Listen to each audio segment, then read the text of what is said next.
I'm Rick Smith, and this is Labor History in 2. On this day in labor history, the year was 1944. That was the day Local 212 UAW workers at Briggs returned to work. Briggs was directly involved in war production. 3,000 workers on 2 shifts made ball turrets for heavy bombers. Workers on both shifts walked off the job when management at the Outer Drive plant carried out a series of transfers and layoffs while expecting the same level of production. It had been the second walkout in a week. Management set a precedent of refusing to settle grievances of any kind. They routinely snubbed the union, insisting that they take any and all grievances to the War Labor Board. Local 212 President Jess Ferraza noted that it would take anywhere from 12 to 18 months to get a grievance processed. Workers were fed up with waiting. He added, quote, "It was like a fireman with a water bucket running around trying to put fires out. Management never cooperated. If the grievance were a justifiable one, they would not settle it. They would tell you to get the workers back to work." The strike came on the heels of a contentious state CIO convention earlier in the month. There, delegates debated the merits of the no strike pledge. Local 212 delegates were among a full third of the total delegates who made known their opposition to the pledge. Ferraza argued that, quote, "The no strike pledge has tied labor's hands, and as long as our hands are tied,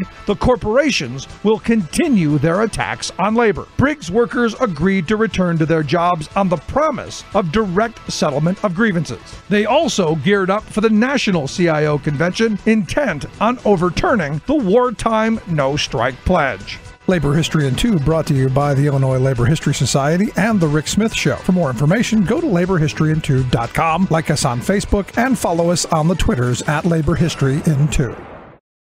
You are listening to the best of The Rick Smith Show. If you have any thoughts, any questions, any comments, we'd love to hear it. You can email me, Rick, at thericksmithshow.com. Thanks for tuning in.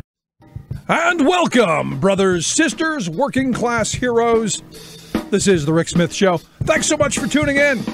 Today on the big program, lots to get to, lots to talk about. Amazing things going on right before our very eyes. And what we're seeing right before our very eyes is a mass uprising of working class people who are fed up and are saying, you know what, we've had enough. We're mad as hell and we're not going to take it anymore. You've got teachers in Oklahoma and Kentucky right now in the streets. You've got teachers in Arizona who are organizing and, well, very soon may find themselves marching in the streets, putting down the chalk, folding their arms, and marching in the streets for better wages and, more importantly, better funding for public education for their students. You know, for too long, what's going on in this country is politicians have gotten away with robbing from the education coffers. And also, you look at over the years, what has happened is teachers have silently taken the attacks and the slurs that come from right-wing politicians and pundits who have stolen from that education pot. They have stolen money from education to dole out to corporate welfare, tax breaks for the wealthy. Understand, what we have been living under for the past 35 years is this right-wing ideology, this supply-side voodoo Reaganomics, this kind of really trickle-down tax cut fetish that has really gripped this nation and, well, created the wealthiest wealth class in the history of civilization, while simultaneously taking food from the mouths of children. The reality is, though, none of this is new. We've known, well, for an entire generation that it's reverse Robin Hood. We're stealing from the poor. We're stealing from the workers to hand to the well-to-do. We've known that. This isn't new. What is new is the fact that finally these teachers have said enough. And maybe we're going to see a new dawn of activism, a new dawn of active, engaged, articulate teachers. And hopefully this emergence will educate the rest of us. I mean, I think it's fantastic that teachers are the ones leading this uprising. What better lessons for our kids to learn? What better lessons for the next generation to learn? That they have power. The fact that they're the ones educating American workers about the power of solidarity, the power of organizing, the power of saying no more. You know, for too long, way too long, we've allowed the status quo in places like Washington, D.C. and state houses across the country to, well,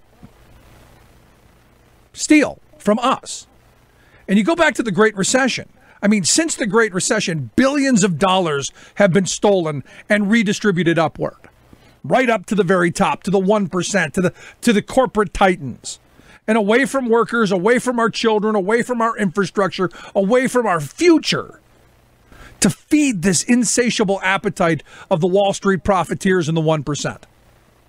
And now, finally, it's time, finally, to say enough. Enough already. And to finally, once and for all, kill off those Reagan-era myths that seem to grip our society. This lunacy that somehow tax cuts are going to create jobs. If we give more to the very wealthy, it will eventually trickle down to the rest of us. Isn't that what we were told? It was going to be great. They were going to invest in plants, and they were going to invest more money in their workers, and it was going to be great. It was going to be this utopia. The free market profiteers had it all figured out. Uncle Milty, Milton Friedman, and the rest of them, everything's about consumers. And what ends up happening is, well, you have a handful who have everything, who have all the money and all the wealth and all the power, and then the rest of us. Understand, tax cuts don't create jobs. I'm sorry, the way we've been doing it just doesn't work. Giving more to those who already have more, not going to do it. If we said, hey, we're going to take massive tax cuts and we're going to redistribute it downward, we're going to give it to poor people to actually consume in a consumer-based economy, that makes sense. That may actually spur some demand, which eventually creates jobs. Yes, demand creates jobs. So can we finally, once and for all, kill off the supply-side tax cut fetish of giving more to the wealthy in the hopes that maybe if we do it enough this time, it'll be different? Can we finally kill that off? Because what we know is these kind of tax cuts defund investment in the future of this country. It defunds investment in we the people. That's what they do. We also need to kill off this lunacy of shared sacrifice. I mean, it's mind-blowing to me. In the era of austerity, Great Recession forward, sorry, shared sacrifice only means that the working people of this country and their children and their communities, they're the ones who sacrifice. Sacrifice only happens to the working people. Like I said, their kids, their communities, right on down the line. The wealthy don't sacrifice. They've got enough power to lobby themselves a nice golden parachute. And what we're finally seeing, and good on these teachers, what we're finally seeing is an educated group of workers who have seen the light. And look, I've been saying this for years, that the massive tax cuts that we're giving these wealthy people is kind of like, remember when you were in school and someone would slap a kick me sign on your back? It's kind of like writing your own kick me sign and putting it on your own back. That's what we've done. We've given these big moneyed interests tons of money. We've given them, loopholes and lavished them with tax cuts and all of this. And what they've been doing with the money that we've gone, please create jobs with, well, they've been pushing their interests. And their interests are privatizing education. So they've been pushing the bad teacher, failing schools frame, so that they can push that privatization. Say, see, your school's failing. If we brought you a wonderful charter school, get rid of those public schools. If we brought you a charter school, it would have shiny doors, new faucets, but not any better education. But lots of profit for them. And at the end of this, you've got Gates, organizations like the Gates Foundation, who pushes for these teacher evaluations and for heavy testing. You've got the Eli and Edith Broad Foundation, who literally wrote the handbook on how to close massive numbers of public schools. You've got the Walton Foundation, who have spent hundreds of millions of dollars promoting charter schools and voucher programs. You've got the American Legislative Exchange Council, who've come up with every bad idea under the book to harm public education while pushing these failed charters and these bad voucher schemes. And of course, you've got the Koch brothers. You've got them and their state policy networks and the big money interests who've been pushing this ideology down our throats.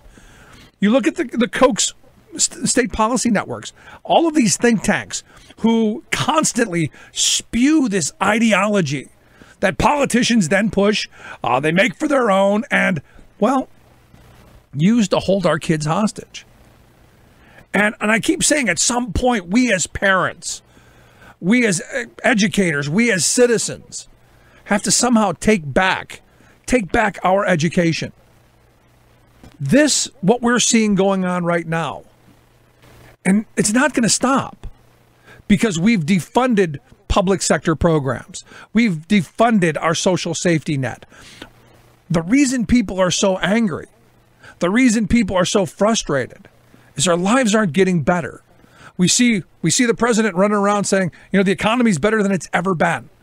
We just gave $1.5 trillion tax cut to people who are wildly wealthy. And what's the message coming back out of that? Oops. They're literally, and I love this. Paul Ryan took a little heat for his honest tweet. He honestly tweeted out that a woman in Lancaster, Pennsylvania, a teacher, was happy with the $1.50 a week raise that she got, and she was thrilled with the idea that she was going to be able to pay for her Costco membership. I'm not making this up. He actually thought that this woman was thrilled with a $40 a year increase in her take-home pay. When you look at the fact that, the 1% is pocketing, tens of thousands of dollars. Our politicians are looking at, well, you got $40. What more could you want? Well, what we want is well-funded education. We want schools that have the best technology. We want schools that have desks for all the kids. We want schools that have textbooks for all the kids. We want schools that have librarians and nurses and extracurricular activities. And we want schools that, aren't going to be cutting corners. I look at Oklahoma, and someone told me that they teach in a school that they only have 4 days a week of classes because they can't afford the fifth. That's how bad funding has gotten. And somehow this is normal. Somehow this is the most powerful, wealthiest country in the world. It's the best that they can do. The amazing thing to me is I look at the Great Recession, and look, I've often said that these recessions are the wealth class's way of clawing back all of the working class gains. Every step forward workers take, the wealth class figures out how to push them back too. And this is where we are. Education funding from the Great Recession forward has gone down in virtually every state.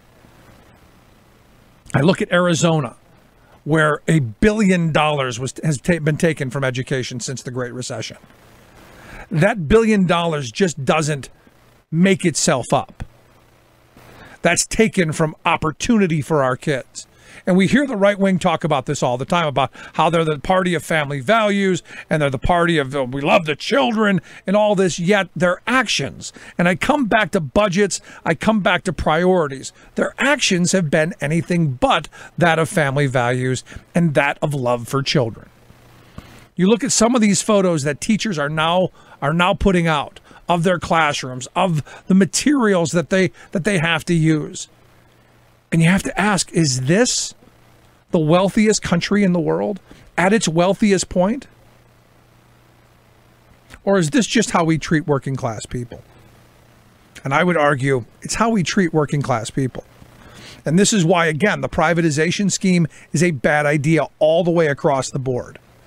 Because, as Warren Buffett said, the wealthy, they send their kids to private school because they can afford it. And they do some other things to help maybe somebody else. But their kids don't have to go to those public schools. If we pushed for much stronger public schools and stopped subsidizing the private schools and stop subsidizing the wealthy to send their kids, if everyone went to the same schools, you think they'd be better? Do you think the wealthy in this country would tolerate books that are tattered, desks that are broken, technology that's outdated? Do you think 45 people, 50 people in a class, do you think they would tolerate that? The answer is hell no. The only people who tolerate it are working people. And thank goodness right now, some working people are saying no more.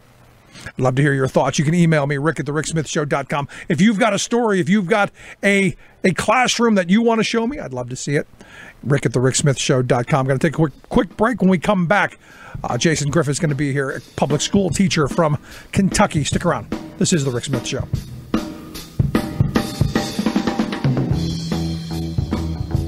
I'm Rick Smith, and this is Labor History in 2.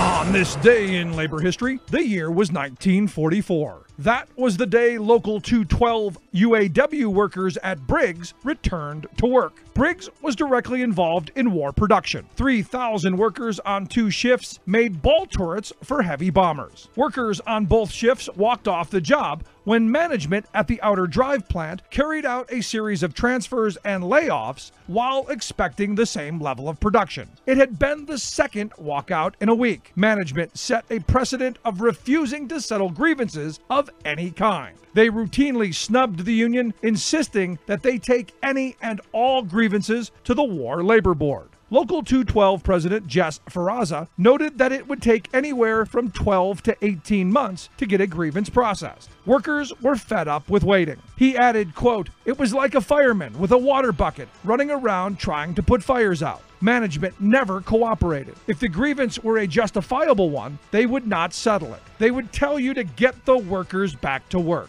The strike came on the heels of a contentious state CIO convention earlier in the month. There, delegates debated the merits of the no strike pledge. Local 212 delegates were among a full third of the total delegates who made known their opposition to the pledge. Ferraza argued that, quote, "The no strike pledge has tied labor's hands, and as long as our hands are tied, the corporations will continue their attacks on labor." Briggs workers agreed to return to their jobs on the promise of direct settlement of grievances. They also geared up for the national CIO convention, intent on overturning the wartime no strike pledge. Labor History in 2 brought to you by the Illinois Labor History Society and The Rick Smith Show. For more information, go to laborhistoryin2.com, like us on Facebook, and follow us on the Twitters at Labor History in 2.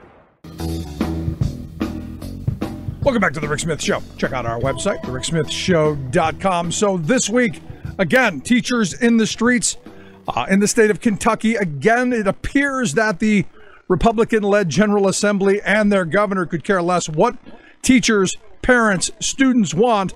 They're going to move forward on their ideology. And here to talk a little bit about what's going on in Kentucky as teachers are rising up and fighting for better wages, hours, conditions, yes, but also better opportunities for their students. I've asked Jason Griffith to come talk with us. He's a public school teacher there in Kentucky. Jason, thanks for taking time for us. Thanks again, Rick, for having me. You know, I look at this uprising that it seems now to be gripping a lot of states that have had, kind of, difficult bargaining abilities over the years. And finally, teachers are saying enough's enough. Oh, you got that right. Somebody yesterday said, this is just like West Virginia and Oklahoma. And I said, well, it is kind of, but it's also very different in that, the West Virginia folks were first fighting for a health issue that they had to sign up for a health, their insurance, and then they had to wear this monitor. And then it became a pay raise issue. And Oklahoma is fighting as a pay raise issue, and Arizona is fighting for a pay raise issue. But we're fighting to keep what we already have. They're trying to take it. As bad as the situation is in West Virginia, and it was, and Oklahoma and Arizona, we're not fighting for more. We're just fighting to keep what we have. And that's, I think, another important part of this because, over the years, what we've seen in states all across this country is this assault on public education and on teachers to really claw back the gains that you guys had made over the years. I have a friend who was a public school teacher for a number of years, and she said, back when we were really poor and we relied on little Susie or Johnny to bring us an apple so that we could have lunch. Everyone loved us. But the second we said we wanted to buy our own apple, or maybe even a pear, heaven forbid, that's when when things started to turn. And it's one of those very telling kind of stories in that we love teachers when they're in their place, but boy, when the second they start pointing out reality, you get some arrows thrown at you. That's exactly right. We want you, but we don't want to hear from you. But you know what? The support from our community is overwhelming. I did a live cast. We did our community here, our teachers did a rally on the bypass here in our county, in Letcher County, eastern Kentucky, right on the Virginia border. And we had hundreds of people there, and for 2 hours, we had thousands of people driving by, all honking their horns, truck drivers laying on their horn. And, it was shared and viewed tens of thousands of times, or at least 10,000 times anyway. And so it was just that kind of support. Our community comes together for the teachers. But you're right, it's difficult to say that. And that's kind of what the governor did this last week by giving a little bit more funding per student, but putting it on the backs of retirees. The retirees got a big tax. They'd never been taxed before. So retirees making over $31,000 now have a new tax. And there's some other issues too. And I'm not sure that a lot of your viewers know this, but Kentucky teachers cannot draw Social Security because of the government pension oversight windfall elimination provision, GPOWP. We can't draw that. Even if we put in, we might have 40 quarters, we can't put it in. We can put it in, but we can't draw our state pension out, if that makes sense. No, it's one of those ways that the legislature decided that they were going to cut their costs on the backs of teachers, because in a lot of places you had a defined benefit pension and Social Security, and they worked together. And if you go back to the FDR New Deal era, the whole idea of Social Security was that it was part of the three-legged stool, that you would have Social Security, you'd have your defined benefit pension, and you'd have your savings. And what the Republicans, I think, have done masterfully over the years is, they've not only sought to destroy Social Security, but they've just completely destroyed defined benefit pensions, and with wage cuts and all this stuff, you don't even have the one leg of savings to stand on anymore. That's right. And and here's a perfect example. A friend of mine I teach with, she teaches second grade. She's 76 years old. Her husband passed away last year, and he was an attorney. He draws Social Security. She cannot afford to retire because right now she's living with his Social Security income and her teaching salary. If she retires, she's going to lose his surviving spouse Social Security, plus she's going to be taxed heavily on her time as well too. So she told me today, she says, I'm just going to have to teach until I die, which is kind of funny because she had a phone call from the Trump people, and she's a very big Donald Trump supporter. And their campaign called yesterday to her house for a contribution, and she said, look, I vote Republican my whole life. She says, you have got to get these people straightened out in Kentucky, because I'm telling you, I'm not voting for one Republican again. If this goes through, and I don't know one teacher in this state of Kentucky that's going to vote that way. So the robocall started coming out yesterday that, in the districts of the representatives, the Republican representatives and senators that did not vote for those, from the Kentucky Republican Party. As a reminder, Senator so-and-so did not vote for that bill. As a reminder, to kind of circle the wagons, as it were. Yeah. So again, you look at this, and as you've pointed out, they're attempting to steal your pension, as they've done in other places. And I know a couple of years ago, where I live in Pennsylvania, they tried to do the same thing. They tried to destroy the defined benefit fund and then create these two separate funds of a defined contribution and a defined benefit. And even the guy from the American Enterprise Institute, a very right-wing think tank in my view, he came out and said, look, we know it's going to cost more money. We know by having these two plans, it's going to cost the taxpayers more. But his punchline was, we need to do this is because it's what we believe in. Right, and that struck me as one of those things that goes, good governance should be about how we use the taxpayer dollars most judiciously and get the best benefit, not just about pure blind faith ideology. Well, and also the return on those investments gets reinvested into the Commonwealth, back to children, back to those services, and that's not something we see in the private sector when that happens.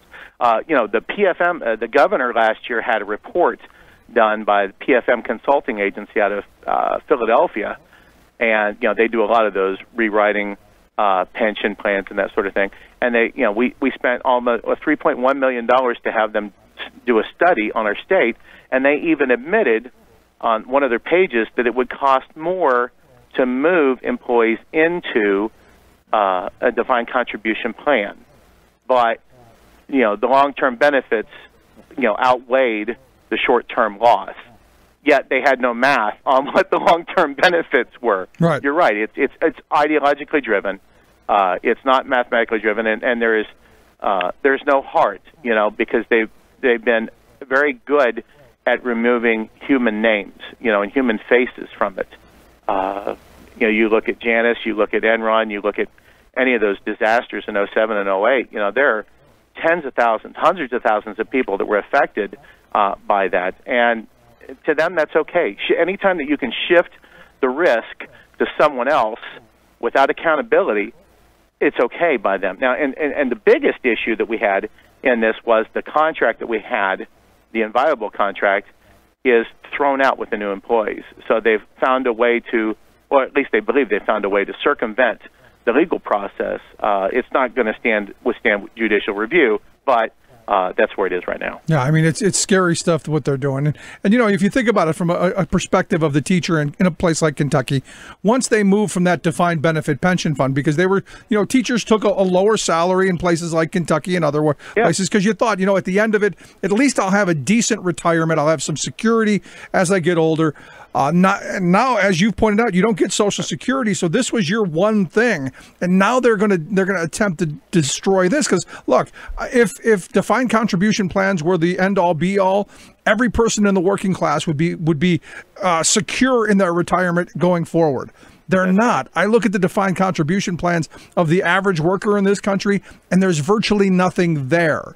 And the fear is that, at the end of a teacher's career, that there's going to be nothing at the end of the road and no safety net through Social Security either. But and it's a real thing. It's not some imaginary boogeyman. And their side is saying, well, you should do better with your investments. You don't need the government to manage your money. And, this is simply not true. Some people don't have the capacity to do that.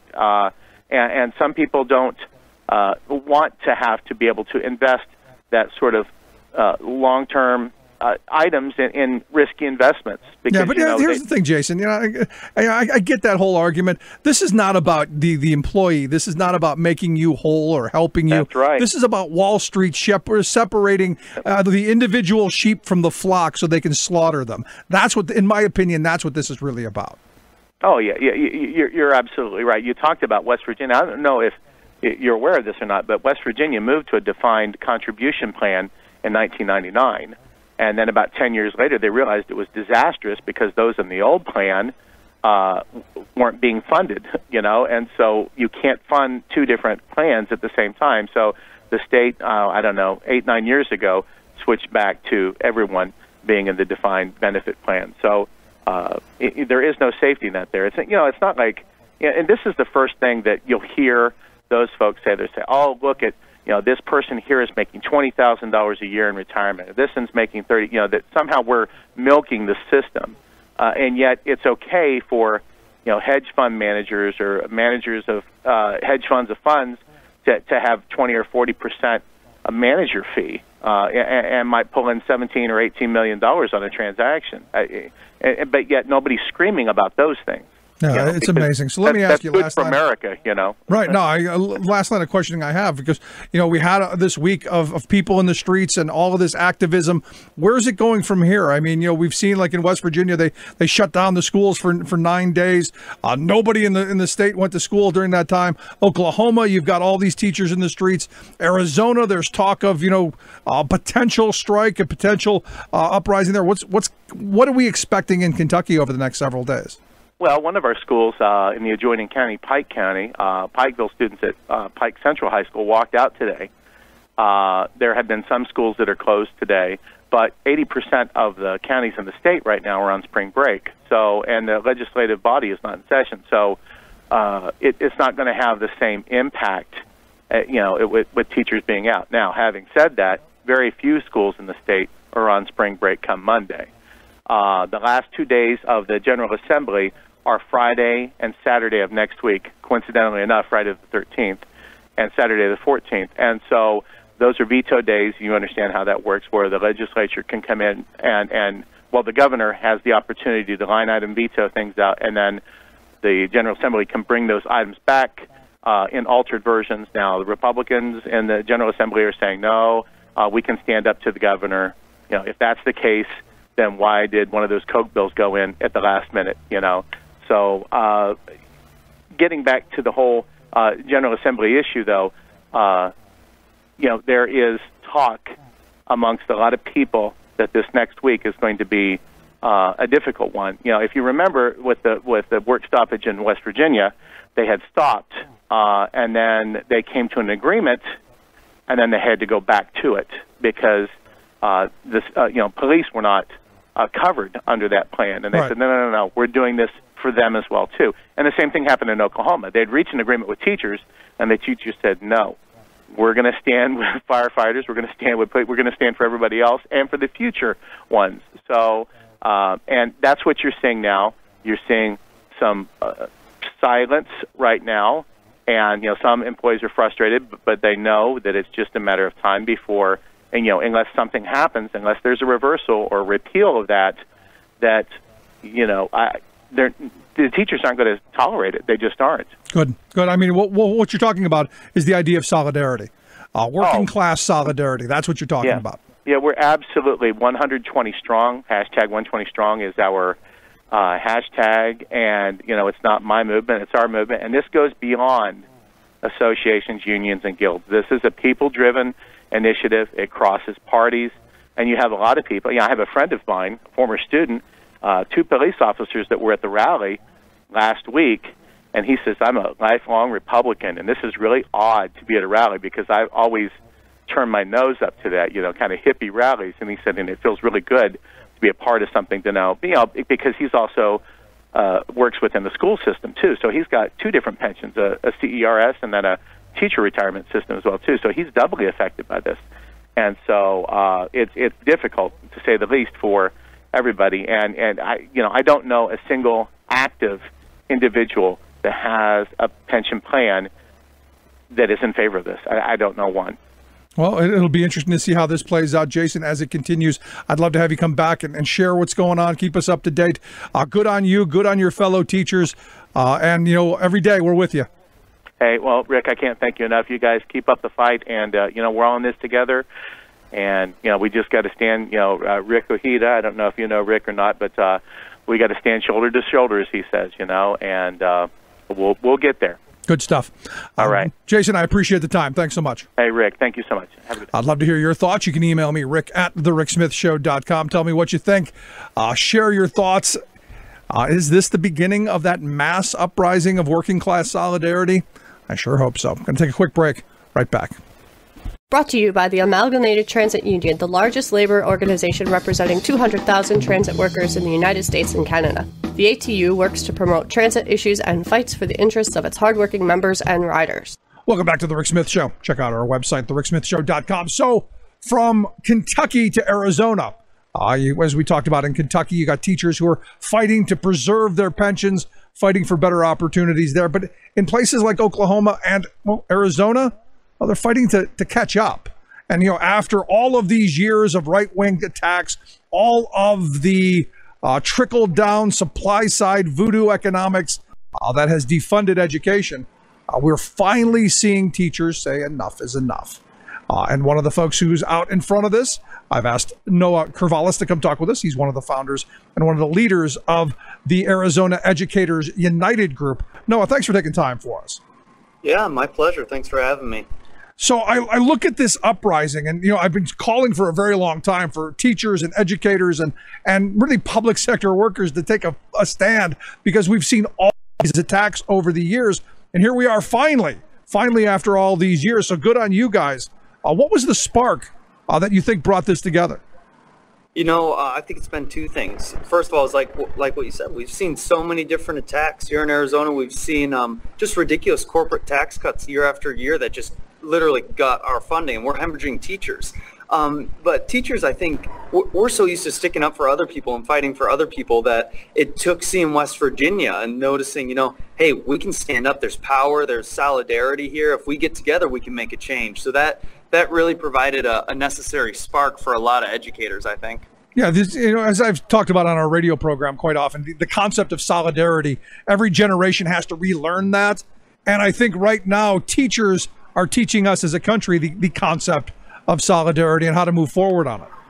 I agree, and I've talked to a lot of people on similar shows as this who are now looking at workers in other sectors and are saying, educators are sending a really strong message right now about what solidarity means and what a class struggle looks like, and just enough's enough. And it's a powerful moment, and I can only hope that this continues to spread and grow, because there's a lot of potential, and it's overdue, quite honestly. Well, I mean, the reality is I look at what's happened in places like Oklahoma and Arizona, where educators have taken wage freezes for decades. They're far below the national average in compensation, yet still digging into their pockets to pay for basic supplies in the classroom. And some of the most powerful images that come out of Oklahoma and some out of Arizona are the pictures teachers have taken of the school supplies, the books, the desks, all of the things that you would think every school would have. Yet, not so much. Yeah, it's the truth. It's particularly devastating when it hits teachers and when it hits students, because I mean, for myself personally, that's when I start to get really emotional about this and really frustrated. And I'm struggling for the right word to even capture that emotion, because you come into school and you see kids who don't have the materials that they need to succeed, and often it's the kids who need that education and need those materials so much to continue and to grow and to blossom. And when we don't have that as an educator, you go home and you feel like you failed the students. And the only reason I'm here is to do the exact opposite. So when you have all of those struggles that you're up against and no funding, no resources, a class of 45 kids, I mean, it's devastating. And like you said, teaching, I think, is one of the only jobs where you steal from home and bring it back to work. It's ridiculous. Taking things from your home, taking things from your own budget and pocket to give it to the students, because that's what we want to do. We'll give anything to the students. And it's gotten out of control. We've been pushed for a long, long time. It's about time they're standing up. But what's interesting to me is, you hear the Republican Party for decades. They've been saying they're the party of family values and how much they love the children and all of this rhetoric. Yet it's always been curious to me that when it comes to funding education for our most precious resource, when it comes to that, kids get one shot at an education, we seem to want to skimp on it. And I keep hearing it, but Rick, but Noah, we can't throw money at the problem. Money is not the answer, Noah. Yep, I hear the same thing, and you can see it here in Arizona. So we have a governor who calls himself the education governor. Well, you look at his record, he should be called the corporation governor. He's giving away tax breaks. So out of one side of his mouth, he's saying that, we don't have the money, we don't have, sorry, I'm getting an announcement here. We don't have the money, we don't have the capacity to do that. And then he gives away corporate tax breaks. It doesn't make sense. No, it doesn't make sense. And it's one of those things that, fortunately, folks like you are making, are bringing to light, are making us see front and center. Yeah, and that's what it takes. We've got people who have been pushed for so long that they're finally starting to stand up. And like I said earlier, that West Virginia example, it showed us that there's potential here. You don't just have to be a martyr. You don't just have to take it. And that's a bold statement for workers everywhere, because I feel like for so long we've just been led to, hey, I have a paycheck, I have a job, I'm better off than a lot of people.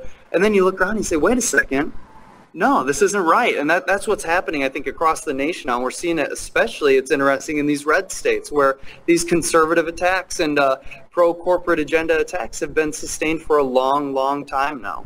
Yeah, I've been saying for years, at some point, the working class of this country is only going to take so much. They're only going to eat so much of what before they say, no more. And they take to the streets. They fold their arms. They march in the streets. And it's what we're seeing with teachers. So let's talk about some of the demands that you guys have in Arizona, because, look at Oklahoma, you look at Kentucky, you look at West Virginia. They wanted higher wages for teachers. They wanted all public sector workers to benefit. They wanted more resources into the classroom, all of that stuff. What specific demands are you guys looking for? Yeah, so it's been interesting because we see different things, like you said, across the board, whether it's a fight for pensions or whether it's a fight for health care, as it was in West Virginia. For us, it comes down to two main things, and they kind of go hand in hand. It's increased funding in our schools, and so we're looking really closely at our per pupil dollars. Here in Arizona, we're 48th in the nation on how much we spend on our per pupil, so we're thousands behind even the median here. So we're looking very closely at increasing that. That's one of our demands, is increasing that to the national median and ending all corporate tax cuts until we do so. One of the other core demands is not just that educators, teachers, classroom teachers are paid the wages that they deserve, but that everybody who is a school employee, whether they're the school nurse, whether they're a bus driver, they're paid a competitive wage. And for teachers, we have a specific demand here, and our definition of teacher is very broad. It's anybody who's paid on that salary schedule. They need to see a 20% pay increase, because a 10% pay increase still leaves us in last place for teacher pay, which just shows you just how poorly we're paid here in Arizona. 10%, we'd still be in 50th. So we need an 11% raise just to get to 49th. But the issue isn't that our teachers are leaving to go to the 49th worst state in teacher pay. They're going to our neighboring states, and they pay, $9,000, $10,000, $15,000 more. So we're trying to get competitive at that level. And the 20% number, that's where that comes from. That puts us, it doesn't make us even with them, but it at least makes us competitive. And that's actually a number that's been broadly agreed upon by multiple organizations. And we've also seen, we have Expect More Arizona is a great group out here who does a lot of work with education, and they have a goal to increase our funding to the national average. And we've seen about, I think they have over 200 members of the business community, including the Governor's Office of Education, have signed on to that agreement. So we're on pace with basically what everybody else is saying is necessary. So that 20% sounds like a lot, but it's just to get us, competitive at all. Well, I mean, the reality is when you haven't seen raises in decades, 20% may sound like a lot, but it's really not when you consider how much you've lost over the years. And you brought up the business perspective of this. And it's always been interesting to me that, businesses cry all the time that we don't have educated workers. We don't have an educated workforce. You would think they would be one of the ones leading the push for stable education to keep qualified teachers in your public schools. Or I guess the other part of this, I guess my other question on this is this just more of an attempt to destroy public education and eventually privatize the whole thing after it's a mess? Well, certainly. I mean, we're in kind of a test tube out here for the Koch brothers and Betsy DeVos for what does universal voucher programs look like. That bill is out there right now. It's now a Proposition 305 because it's been referred to the ballot. So we're up against that as well. So that there's definitely certain people here who are basically, I think, trying to cut off all the resources for the public schools and starve us, and then turn around and say, look, you couldn't survive. So we're up against that agenda as well, which adds a whole nother dynamic into our fight here. So we have that on the one side, and like you pointed out, I mean, it doesn't make sense. We just had Amazon was looking to put a new headquarters somewhere, and Arizona was kind of on the short list, and they ultimately said no because, hey, you guys have a terrible education system. We can't get workers to come out here. We can't have a sustainable workforce. So it's so counterintuitive, and I think you bring up a great point where we certainly have people in America who are hoping that the public education system, after it's cut out of any sort of funding resources, will just starve and die, essentially, and then you can privatize. That agenda is certainly there, and it's certainly strong here in Arizona. Yeah, let me ask you this. There's been talk of a strike there, as I understand. You guys have a date that you're looking towards? So we don't have a set walkout date or anything right now. What we're looking at are what we call walk-ins, where teachers and students and parents and community members walk into their schools together in solidarity. And that's before school hours. It's just a community building piece, kind of to just continue escalating our actions. So that's what we're looking at for the next 2 weeks. From there, we don't know. We'll be watching what our legislature and what our governor does. We don't expect them to do anything, quite frankly. And then we're going to continue to organize and get our infrastructure laid out and our people mobilized, because we have to bring a change right now. We're in it's a literal crisis here. No, I understand that, but so this is for you, this is a long-term build, because, I'm looking at your calendars. The school year ends in the middle of May, I guess May 24th. Mm-hmm. Your legislative calendar ends very soon. It just seems like the governor and your legislature could just run out the clock, and if there's no we're going to go on strike on this day, there's nothing to really push them. So is this something that you believe will carry over into the fall?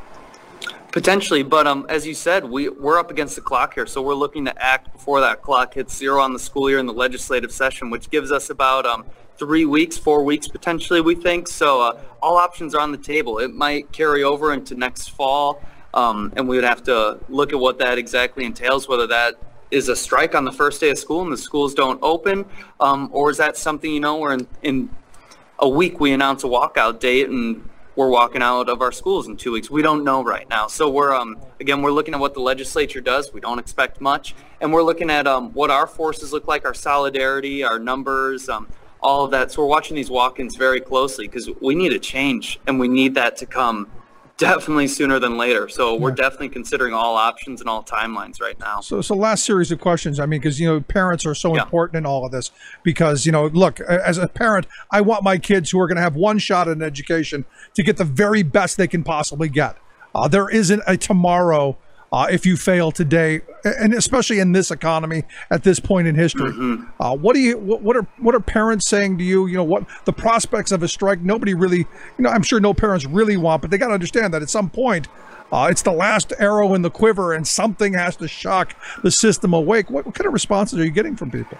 We're getting a lot of support from parents. There are some who certainly aren't as knowledgeable on these issues and don't understand, what the strike really entails or what a job action entails and what the ultimate goals are. So we're working on building that piece. But overwhelmingly, we've seen tremendous support because I feel like if there's one group of people that citizens really trust, it's teachers. And so they trust us, and they know that, we're not doing this to get rich. We're not doing this to make some sort of profit or political scheme. We're doing this to make sure that our schools exist. We're ultimately doing this for our students. That's every action a teacher does comes from that place. So that they realize that, and that parent support is there for a lot of our movements and actions, and we're continuing to build that piece and really going around the state and educating people on what's happening here and saying, hey, your kid isn't getting what they deserve. If they were just 20 miles away, it might be totally different. Their whole life could be changed because we are not funding their education, and that's unacceptable. It is unacceptable. So last, what's the message? What do you want people to take away from this? What do you want other teachers to know? What do you want folks to take away from this? I want everybody to know that you don't just have to take it. Stand up for what's right, use your voice, organize, mobilize, and don't stop until you win. So it's a powerful thing that educators are doing right now, and I'm honored to have a small piece of it. And if people could continue that and keep moving, I mean, we're on the brink of something tremendous here where we can build a better thing for a lot of schools, a lot of families. I got to tell you, that's a perfect message, and it's something that I hope teachers will continue to teach, and we as a society will continue to learn. Noah, I appreciate the time. Best of luck. I look forward to talking to you again. Yeah, thanks for having me. Good stuff. I'd love to hear your thoughts. You can email me, rick@thericksmithshow.com. Is this the right direction? Do you want to see more of this? I'm kind of hoping we do. You can email me, rick@thericksmithshow.com. Quick break. Right back.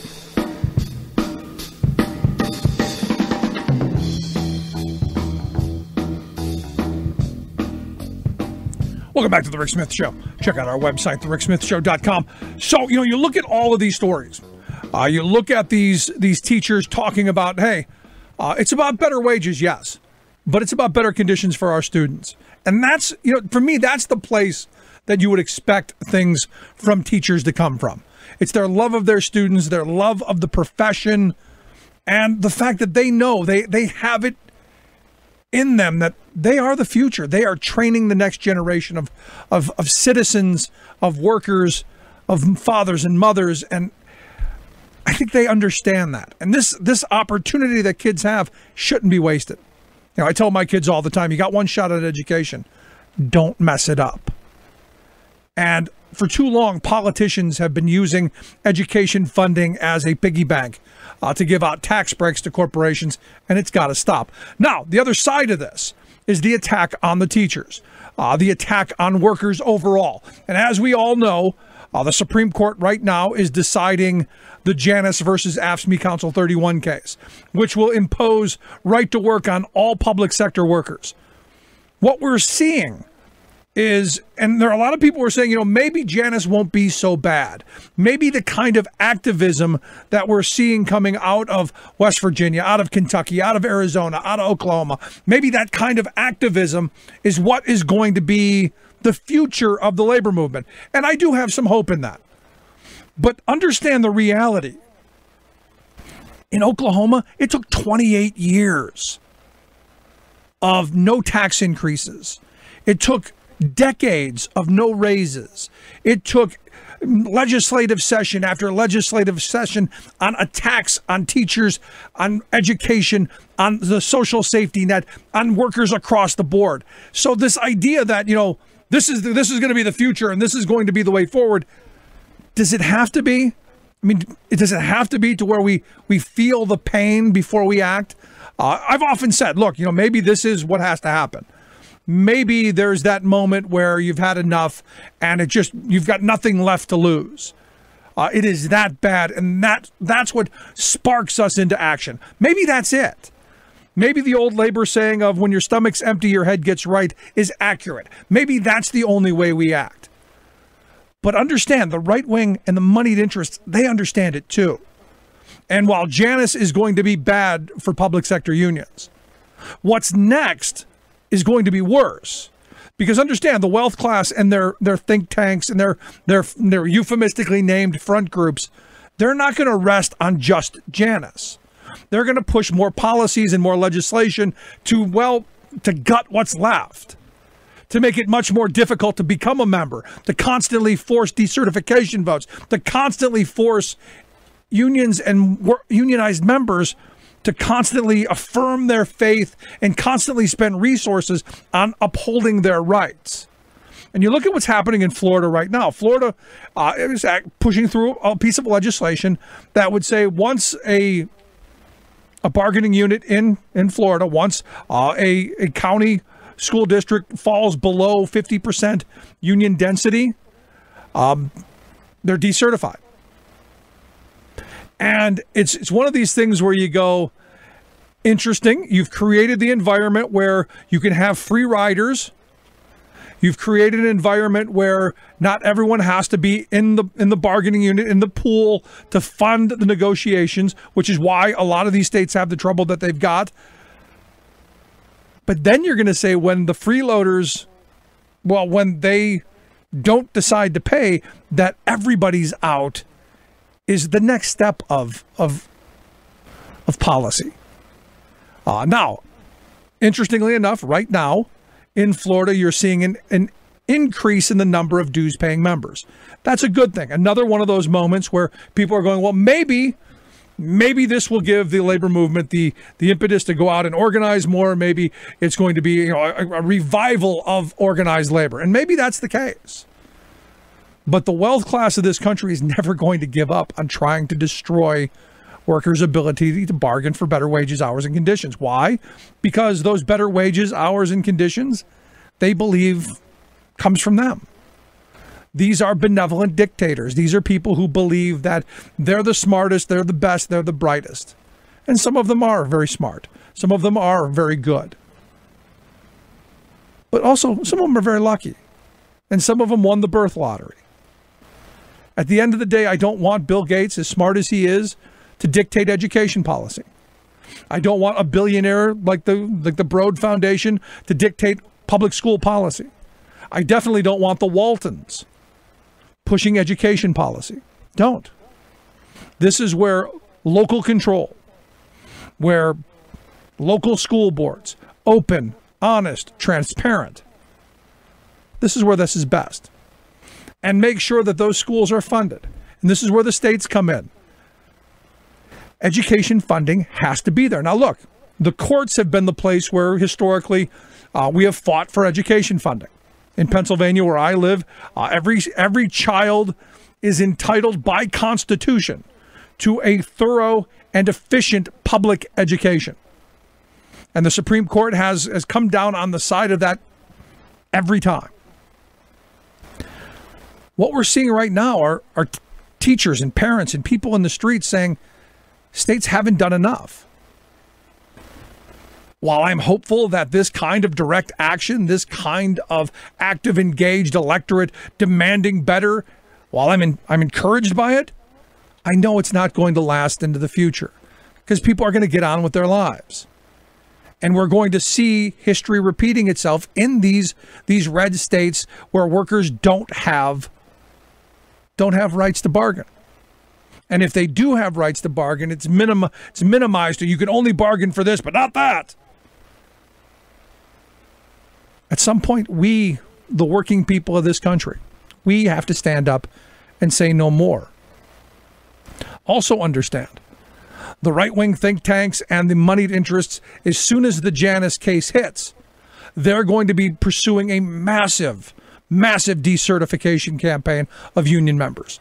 I've had people tell me that it's already begun in some places, where if you're an AFSCME member, for instance, somebody wearing a green shirt will come to your house and tell you you can get a rebate from your union. You know, your union could give you money back, and they'll give you a card, and you can sign the card. And what it is it's your right to freeload, and so you don't have to pay dues.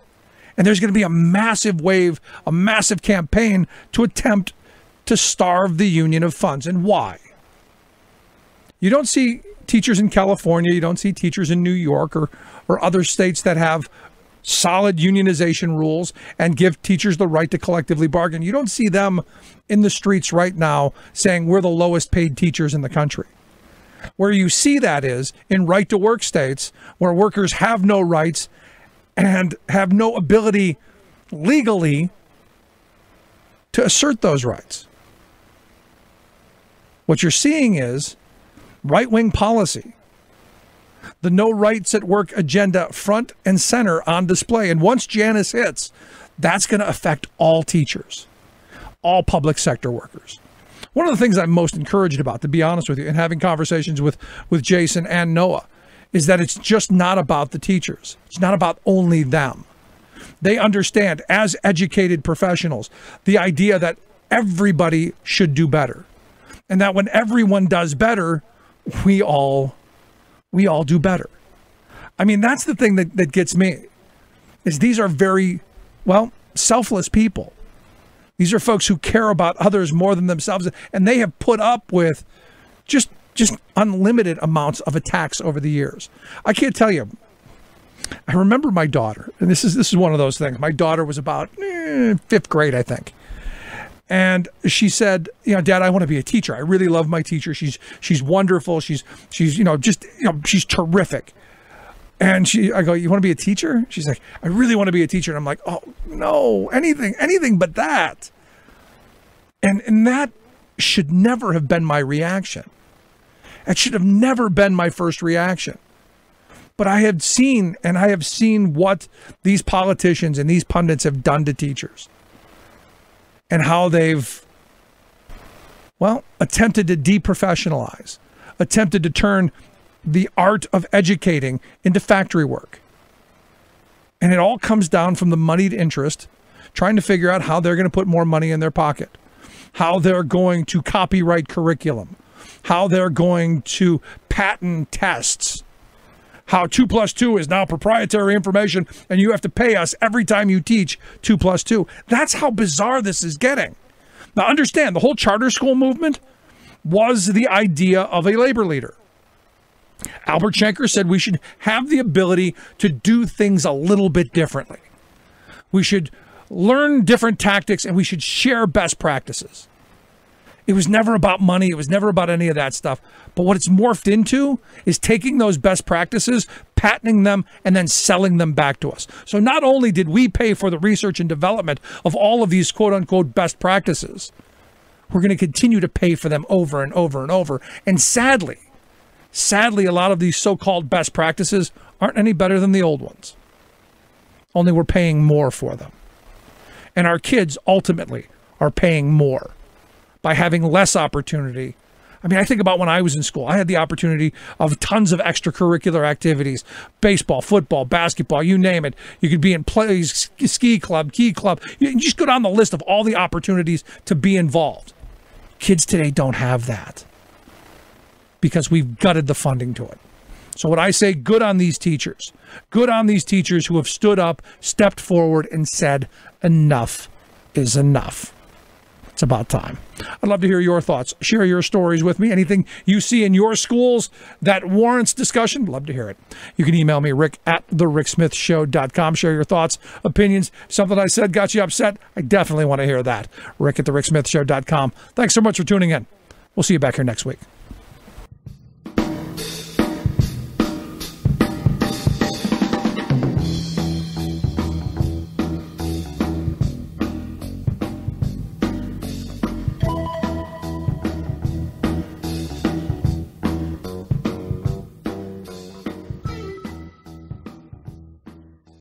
You are listening to the best of The Rick Smith Show. If you have any thoughts, any questions, any comments, we'd love to hear it. You can email me, rick@thericksmithshow.com. Thanks for tuning in. I'm Rick Smith, and this is Labor History in 2. On this day in labor history, the year was 1944. That was the day Local 212 UAW workers at Briggs returned to work. Briggs was directly involved in war production. 3,000 workers on 2 shifts made ball turrets for heavy bombers. Workers on both shifts walked off the job when management at the Outer Drive plant carried out a series of transfers and layoffs while expecting the same level of production. It had been the second walkout in a week. Management set a precedent of refusing to settle grievances of any kind. They routinely snubbed the union, insisting that they take any and all grievances to the War Labor Board. Local 212 President Jess Ferraza noted that it would take anywhere from 12 to 18 months to get a grievance processed. Workers were fed up with waiting. He added, quote, "It was like a fireman with a water bucket running around trying to put fires out. Management never cooperated. If the grievance were a justifiable one, they would not settle it. They would tell you to get the workers back to work." The strike came on the heels of a contentious state CIO convention earlier in the month. There, delegates debated the merits of the no strike pledge. Local 212 delegates were among a full third of the total delegates who made known their opposition to the pledge. Ferraza argued that, quote, "The no strike pledge has tied labor's hands, and as long as our hands are tied, the corporations will continue their attacks on labor." Briggs workers agreed to return to their jobs on the promise of direct settlement of grievances. They also geared up for the national CIO convention, intent on overturning the wartime no-strike pledge. Labor History in 2 brought to you by the Illinois Labor History Society and The Rick Smith Show. For more information, go to laborhistoryin2.com, like us on Facebook, and follow us on the Twitters at Labor History in 2. You are listening to the best of The Rick Smith Show. If you have any thoughts, any questions, any comments, we'd love to hear it. You can email me, rick@thericksmithshow.com. Thanks for tuning in. And welcome, brothers, sisters, working class heroes. This is The Rick Smith Show. Thanks so much for tuning in. Wow, what another eventful week of chaos from Washington, D.C. We got to witness a presidential temper tantrum over his lawyer's office, home, and hotel room being raided by the FBI. That was fun and interesting. And I got to be honest, something that rarely happens in this country, and something I haven't seen in quite a long time, which I guess would be reason for Donald Trump to lose his mind. We also got to see Donald Trump once again go to the well to deflect the problems that he's having by using the very popular but Hillary defense. I got to be honest, getting a little tiresome. Find a new villain, Donnie. It's that simple. There's got to be somebody else. And then there was, I guess it was a response to the chemical attack in Syria, and then Trump's warning to Russia that missiles were coming, even though, as Twitter reminded us, he had said it was stupid to tell anyone what you were doing. But again, that was yesterday. And of course, we got to see more Republicans who are seeing the writing on the wall and deciding to cash in their chips and head to corporate boardrooms and to K Street. As Paul Ryan announced, he is not seeking re-election. So a chaotic week, or what we just call around here, just a normal week in Trump's Washington. Because that's what it's been. Just a bizarre normal week where this is almost the new normal. And I'm looking forward to November. I'm looking forward to some bit of check and balance. I'm looking forward to some bit of sanity coming back to our policy making. Now, there was something big that happened this week that our press very little coverage of. Donald Trump signed another executive order. And do you remember, kind of on a side, do you remember when the right wing used to lose their mind every time Obama would sign an executive order? Remember that? And I guess I know. It's because the executive orders that Obama put forth actually made people's lives a little bit better. Raising labor standards, addressing some bit of climate change, maybe looking into equality, talking about, hey, how do we solve our gun nut problems? Or even, no, hey, something on immigration. You know, the really tough stuff our Republican friends refused to tackle while they've been in charge. Just kind of makes you think. Now, Trump's order is one of those not surprising pieces of... not surprising.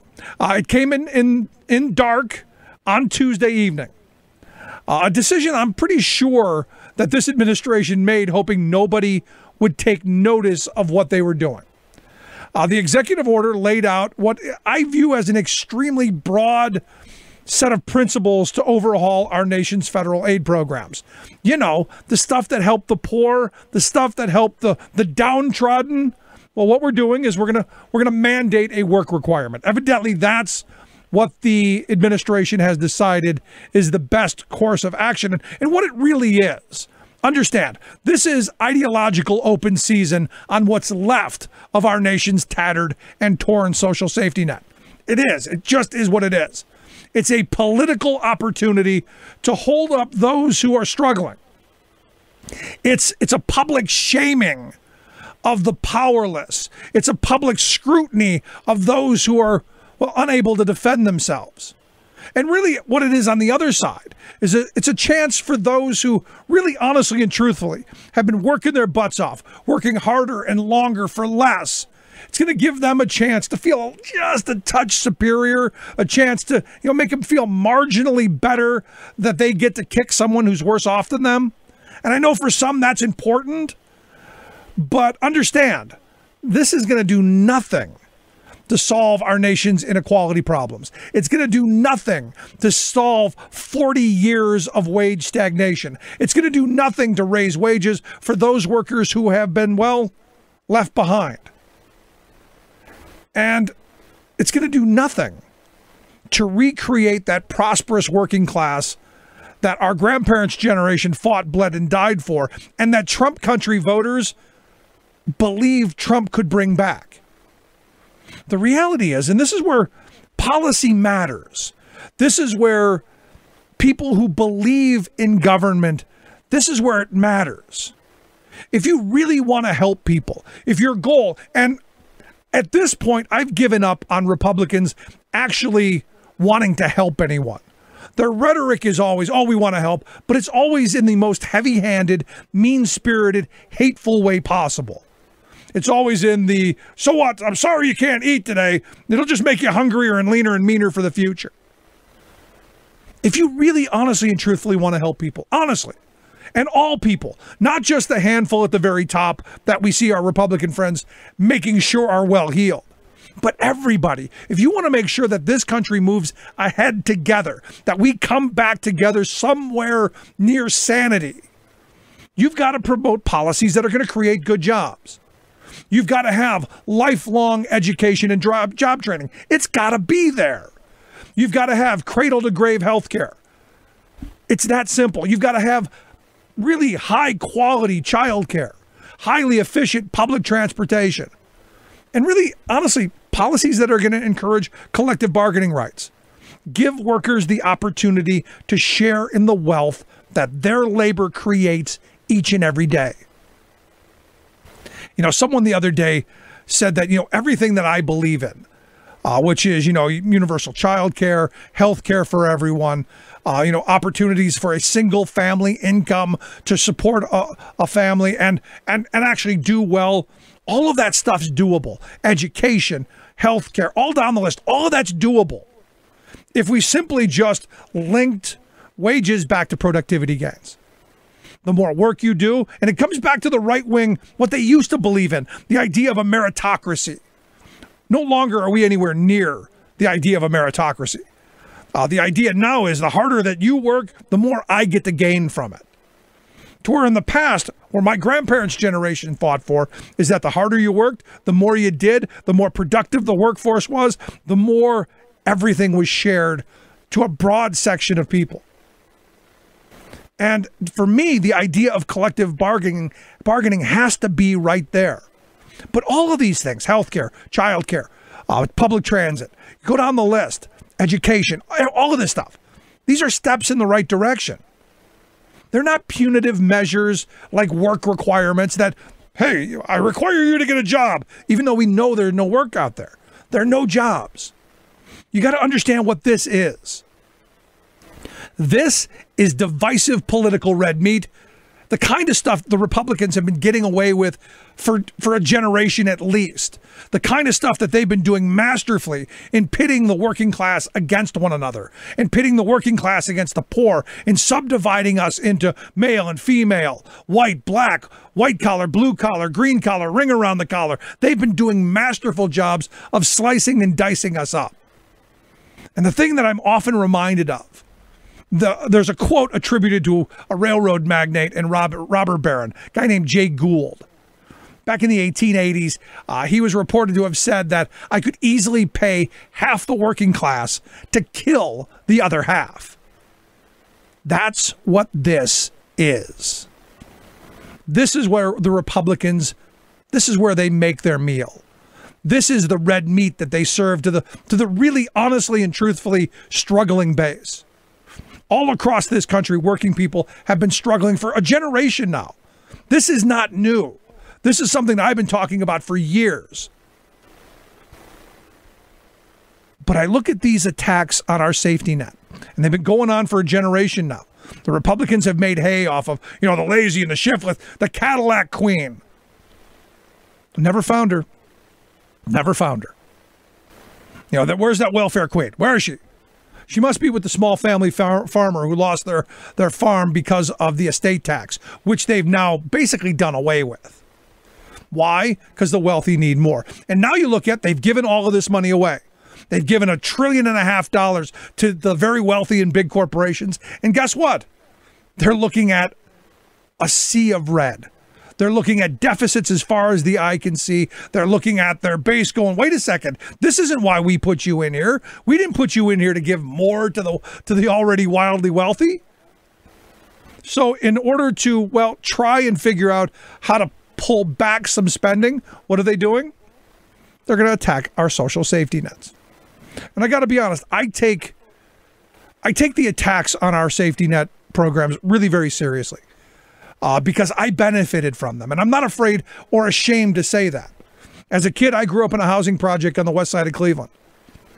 We were where they put the socioeconomic ladder on top of. We were in an area where you weren't on the bus line, so there was no transportation to get to the suburbs where the industrial parks were and all the jobs were. There weren't any real jobs within walking or even bicycle distance. So what you had were a bunch of people who couldn't access jobs.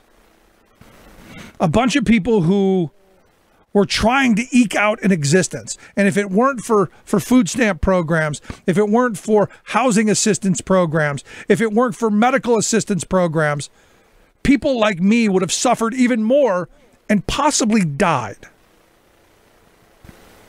And it wasn't a great living. It wasn't something I want anyone, not my children or anyone's children, to have to go through. So for me, this is personal because look, I remember months where there's no food at the end of the month. I remember times where my mother was in tears because she had no idea how she was going to feed a hungry child. I remember when I was 11, I collapsed of an asthma attack. And if it weren't for the health insurance that we were getting, for the medical assistance, I may have died. I was in the hospital for a couple of weeks. Those things are important to me. And when my mother passed away, the survivor benefit from Social Security helped my grandparents, helped them to raise me. So when I see the attacks on these programs, I get really angry because I know I wouldn't be where I am now. I wouldn't be paying a large amount of taxes back into the system like I am now if it weren't for those programs. And that's the reality in this. These aren't handouts. These are hands up. But I'll tell you, the shaming I remember, and I wish it on no one. And I tell my kids this. I'm a firm believer in work. Always have been. I've been working since I was 8 years old. Delivering newspapers, cutting grass, doing whatever. But you can't shame people who are struggling. It's wrong. It's mean. It's hateful. And the thing that bothers me is, how do you explain to people like where I grew up, where there are no jobs, there is no bus line? How do you explain to people that in that community, go out and get a job when there aren't any? The sad reality is our policymakers have no idea what it's like to be poor in this country. Our policymakers have no idea how you navigate all of the systems that they set up. In fact, I don't even know how to navigate them anymore. So we put these massive barriers in front of poor people. Why? Well, because we simply want to save money to give to the wealthy. We create these barriers that most people don't even think about. And folks who are struggling seem to constantly struggle. And, I was having this conversation the other day with a friend, and I have an older car. I have a 2011 Jeep, and the transmission went. Gone. Bang. A $4,000 repair. And we were talking about, how is it that how is it that people exist, especially if you're in poverty, when something like this happens? Think about it. Think about yourself. Imagine tomorrow a $4,000 repair, or you lose your job. How many of us would this be just an absolute life-altering event? And you compare that to the 2017 Bankrate survey that came out that said 57% of us don't have enough cash to handle a $500 unexpected expense. These things are life-altering. So when I see Trump and the Republicans throwing out the political red meat that is going to come up in this campaign, we're going to give work requirements, which are based entirely on this false stereotype that poor people are lazy and shiftless and just don't want to work. It's not true. The reality is most people who are on aid programs do work. The reality is they work in employment that is seasonal, that is unstable, and that pay horrible wages.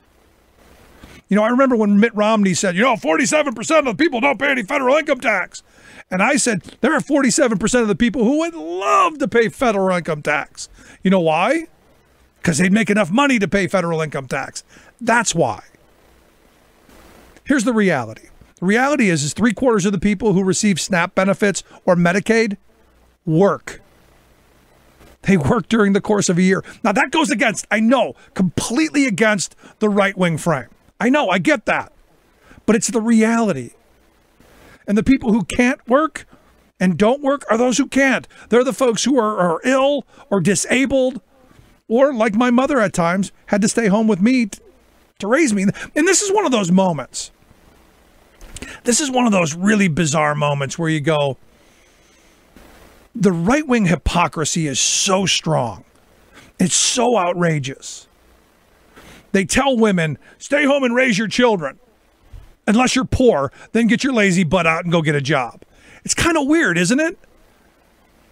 But I look at all this, and it's purely about, one, Machiavellian politics. We're going to take the powerless and shame them in public. And it's about punishment. I've always, like I said, found it infuriating, this right-wing hypocrisy. Because guess what?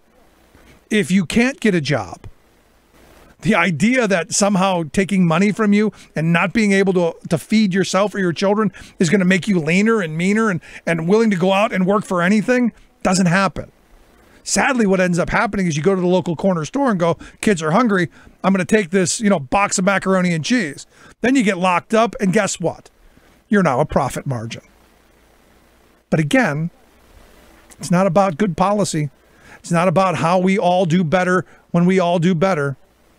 It's about, political gain. That's what this is about. Love to hear your thoughts. You can email me, rick@thericksmithshow.com. Am I off base? Am I somewhere near reality? I'd love to hear it. rick@thericksmithshow.com. Quick break. Right back. Brought to you by the Amalgamated Transit Union, the largest labor organization representing 200,000 transit workers in the United States and Canada. The ATU works to promote transit issues and fights for the interests of its hardworking members and riders. Good news coming out of Wisconsin, as this week House Speaker Paul Ryan announced he was not seeking re-election And the thing is he's not alone. So far, at least 43 House Republicans have either announced out of scandal that they're resigning or that they're retiring because they probably see the writing on the wall, or attempting a run for another office. Republicans have controlled the House since 2011 and, in my opinion, really honestly and truthfully have accomplished absolutely nothing positive for working people. And yes, I know, we got $40. Who could not be happy with that? This year, 2018, this November could be the year, the time the Democrats take back the House, putting some checks in the checks and balances. Republicans have done what they said they were going to do. They've rammed through their ideological priorities. Tax cuts for the very wealthy, deregulations for big corporations, and let's not forget, kicking the poor and downtrodden at every opportunity. Democrats need to just pick up 24 seats in November to retake the majority. And I'm joined by someone who I'd really like to see fill one of those seats, and that's Brian Flynn. He's a small businessman, a labor activist, and candidate in New York's 19th congressional district. He's running against Republican incumbent John Faso, who you may know voted to repeal the Affordable Care Act and, of course, replace it with the GOP's Pay or Die plan. Brian, thanks for taking time for us. Thanks for having me, Rick. Appreciate it. And also, my opponent, John Faso, is actually famous for trying to undermine unions as well. So in addition to trying to take away people's health care and give money away to wealthy shareholders, he's also explicitly been going after unions for years. Again, another one of those unwritten Republican rules. And I have no idea when it turned to when the Republican Party was so anti-worker. But here's the thing, Brian. 2016 Republicans ran on their concern for working people. They ran on policies that they said were going to help. And yet all we've seen, from destroying the ACA to massive tax cuts for the very wealthy, is, well, having working people looking around. So there's an opportunity for Democrats to capitalize. Definitely. And the way we talk about it, because it's hard to tell people they were wrong for voting for Donald Trump or for John Faso. What we've been saying is that they've been betrayed. They said they were going to not take away their health care. They did. They said they were actually going to give tax cuts to the middle class, and they gave them to the wealthy. And when I'm out there talking to people, the idea of betrayal, especially betrayal of working people, has worked. And as you and I have discussed, betrayal is the only truth that sticks. Yeah, but here's the thing, and I said this, right at the beginning and all through 2016. Trump and the Republicans ran on labor's message. They ran on trade policies. They ran on a working class that's been left behind. They ran on communities who've had their identities destroyed through bad trade deals. And now I don't believe they were ever going to do anything to fix that. But the working people of this country, for a moment, bought it.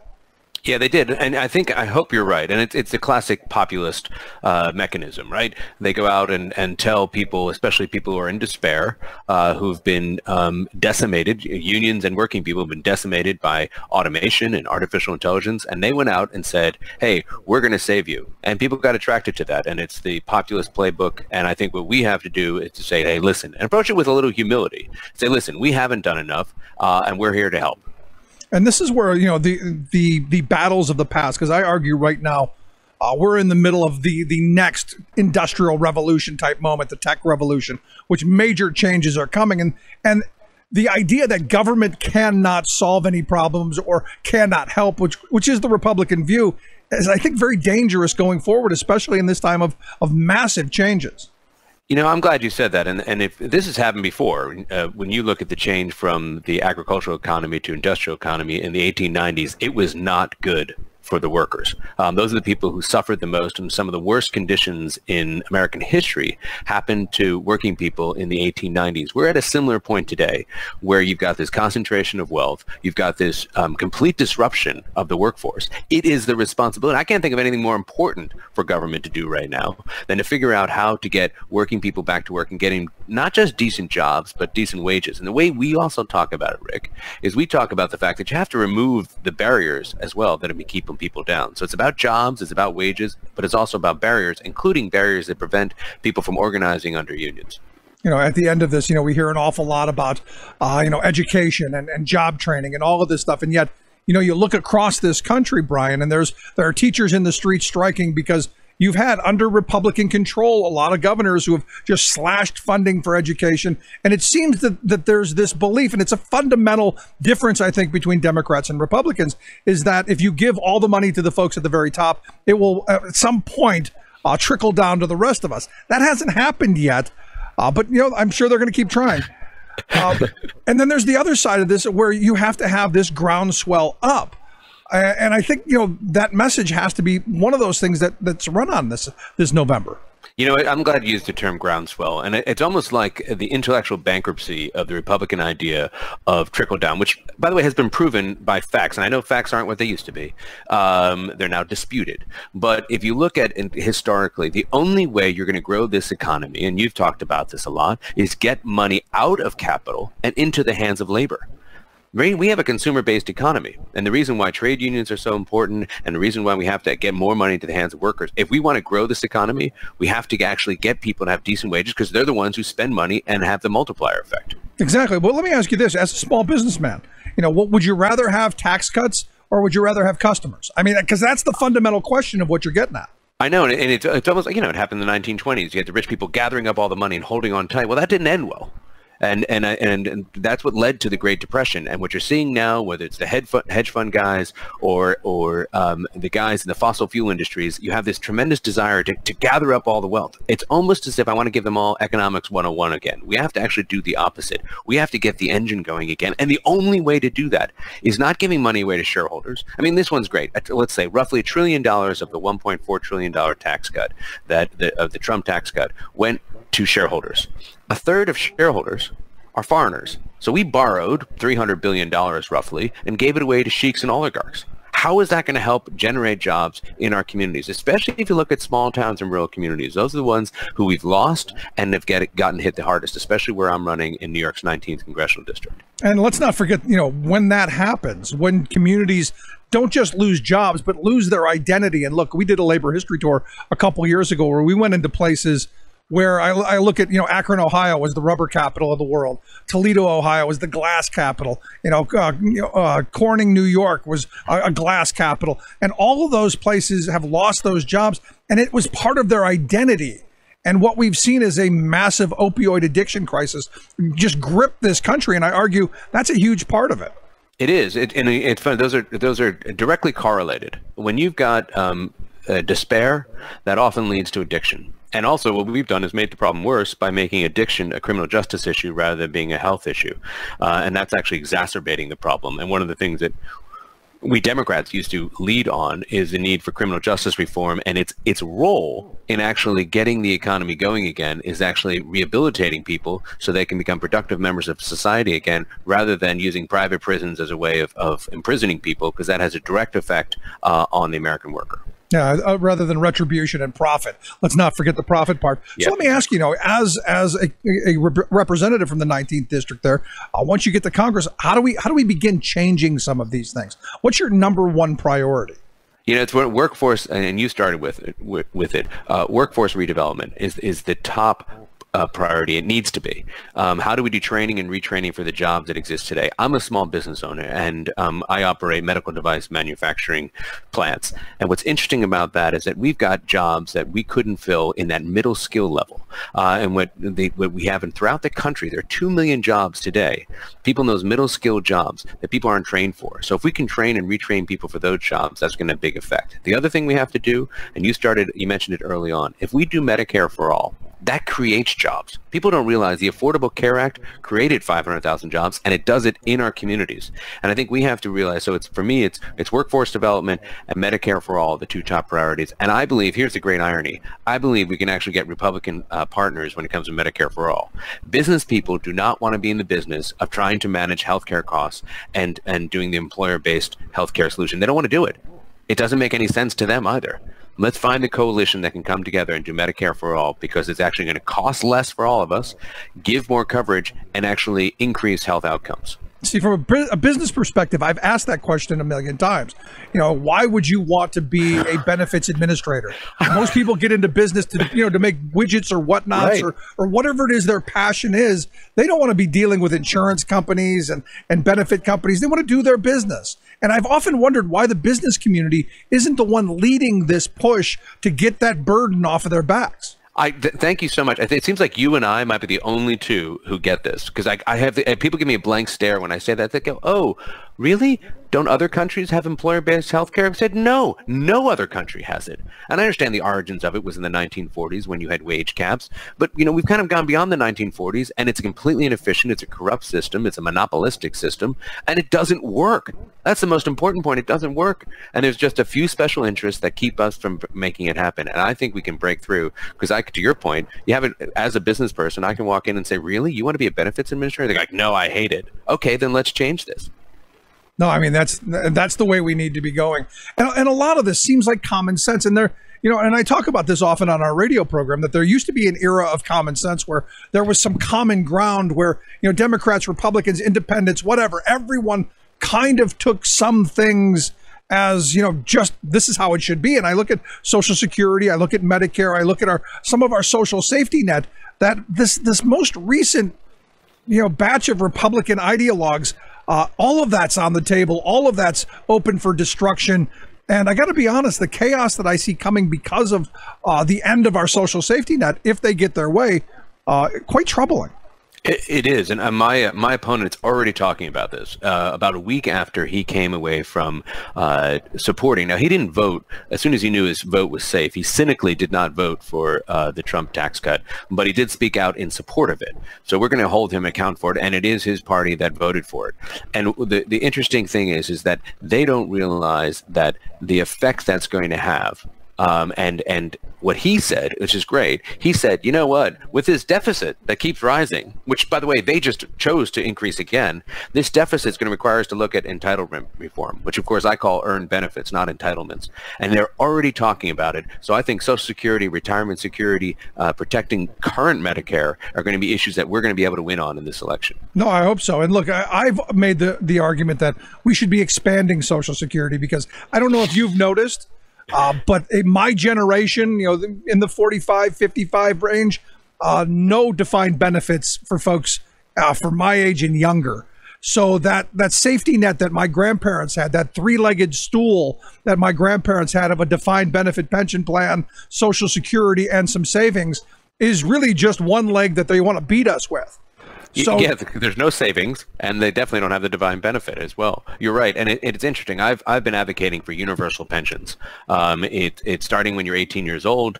A little bit of money comes out of your pocket, a little bit of money comes out of your employer, and you start at that age, because we have to do that. We're the only developed society that has no plan for retirements, and you and I agree the 401k industry has been a complete giveaway to the financial services industry. And oh, by the way, it hasn't worked, because it's just one leg, and it's a one corrupt leg of the three-legged stool that you're talking about. Well, absolutely. And, the thing is Brian, you've talked about Medicare for all. You're now talking about universal pensions. Someone's going to hit you with you're a socialist stick. Yeah, right. Now, the reason why it's not gonna work is I am a free market capitalist as well. I'm a small business owner. Yes, I'm a union member.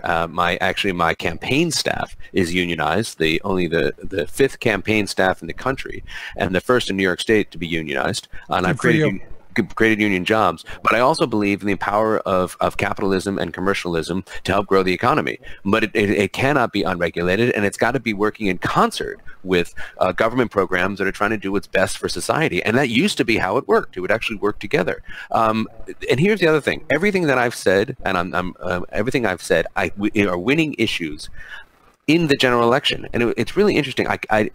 People say to me, well, how are you going to win with those things? These are economic populist issues that resonate with working people. No, I keep saying the Democrats have to come back to the New Deal era, kitchen table economic issues, how we're going to make your life better. For too long, the Republicans have masterfully, and you got to give Republicans credit, they've masterfully saddled Democrats with a whole bunch of really divisive social issues that have really pitted the working class against one another. Because look, there are some conservative working class folks who some social issues are a bit too far. For me, it comes back to what you put on the table, the roof over your kid's head, the clothing on their back, the future that you have for your family. Those are the issues that I want people running on. Exactly, and that, I've defined my plan, my entire campaign's about the American worker, and it's about jobs and wages, but removing those barriers. But here's the deal: you can't have economic justice without social justice, and you cannot have social justice without economic justice. There used to be two things that we as Democrats realized and brought together, and we as Americans realized. And I think right now that's the opportunity for us, is to actually really seize the mantle of economic justice. But that doesn't necessarily mean that we do anything less on social justice. They can work together, and they have to. It's interesting you bring that up. Just not too long ago, we observed the 50th anniversary of the murder of Dr. Martin Luther King. And you have an interesting bloodline. Your great uncle was the founder of the Transportation Workers Union, TWU, who, through that period in our history when King was talking about social justice and economic justice, your great uncle was right there with him. Yeah, in fact, Mike Quill, my great uncle, was the first person to give Dr. King a platform. He invited him to speak at the Transport Workers Union in 1961. It was the first time he'd given a major speech, and because Quill understood the importance of connecting racial justice with social justice and economic justice, he actually believed that segregation was a scourge on America, partly because coming from Ireland, where being Catholic, you were discriminated against explicitly. And you were, in fact, under the oppression of the British Empire. So when he came here, he said, wait a second, I came to America because it's the place of freedom. And it was unbelievably important to him, to Quill. Now, if you look at what King was doing, he got the Civil Rights Act passed, and he got the Voting Rights Act passed, and he was working very closely with unions and the labor movement to achieve economic justice. And in fact, when he did the I Have a Dream speech, that March on Washington was a march on Washington for jobs and freedom. I mean, look at that. Even his entire purpose for that speech was around the idea of economic justice. Yeah, I think his statement was something along the lines, if you can't afford the hamburger, what's the right? What good is the right to sit at the counter? Yeah, exactly right. It is in his third leg to his stool, if you remember, was militarism, and it's amazing how that's so important today. The words of Dr. King and what he fought for is exactly what we need as Democrats, and what we used to be fighting for. And I think you said it well. We used to be the party of the American worker, and I think we have to just get back to those issues. And they don't negate any of our social issues. In fact, we have to integrate them. I'm right there with you.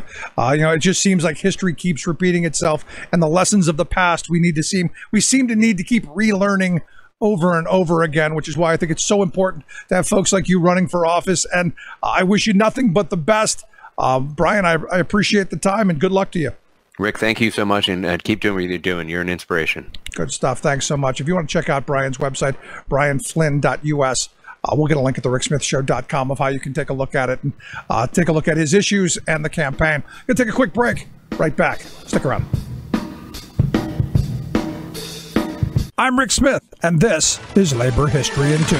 On this day in labor history, the year was 1944. That was the day Local 212 UAW workers at Briggs returned to work. Briggs was directly involved in war production. 3,000 workers on 2 shifts made ball turrets for heavy bombers. Workers on both shifts walked off the job when management at the Outer Drive plant carried out a series of transfers and layoffs while expecting the same level of production. It had been the second walkout in a week. Management set a precedent of refusing to settle grievances of any kind. They routinely snubbed the union, insisting that they take any and all grievances to the War Labor Board. Local 212 President Jess Ferraza noted that it would take anywhere from 12 to 18 months to get a grievance processed. Workers were fed up with waiting. He added, quote, "It was like a fireman with a water bucket running around trying to put fires out. Management never cooperated. If the grievance were a justifiable one, they would not settle it. They would tell you to get the workers back to work." The strike came on the heels of a contentious state CIO convention earlier in the month. There, delegates debated the merits of the No Strike Pledge. Local 212 delegates were among a full third of the total delegates who made known their opposition to the pledge. Ferraza argued that, quote, the No Strike Pledge has tied labor's hands, and as long as our hands are tied, the corporations will continue their attacks on labor. Briggs workers agreed to return to their jobs on the promise of direct settlement of grievances.